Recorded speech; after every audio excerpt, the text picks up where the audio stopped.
फात परस्त ड्रामे में अब आप लोग देखेंगे कि अब महरू की जिंदगी तो उसकी माँ ने बर्बाद कर ही दी। अब वो ज़ारा की जिंदगी बर्बाद करना चाहती है। महरू की जिंदगी संवारने के चक्कर में उसने अपने लालच में आकर उसकी सारी जिंदगी बर्बाद करके रख दी। महरू जिससे अच्छे अच्छे शादी करना चाहते थे उसे महरू रिजेक्ट कर देती थी। लेकिन अब महरू के पास दौलत तो है लेकिन वो खुशियाँ नहीं है जो वो चाहती थी। अब जैन इतना टॉर्चर करेगा इस महरू को कि महरू ना मर सकेगी ना जी सकेगी, और ये हालत उसकी माँ से भी अब बर्दाश्त नहीं होगी और ना ही महरू के बाप से।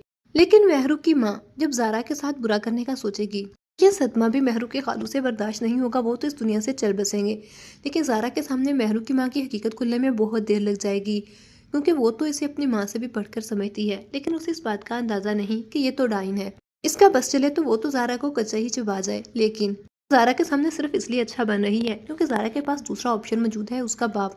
और अब ज़ारा सिर्फ और सिर्फ अपनी खाला के कहने पर अपनी मोहब्बत छोड़ देगी, हादी से शादी करने से इनकार कर देगी। लेकिन हालांकि वो दिल से हादी से मोहब्बत करती है।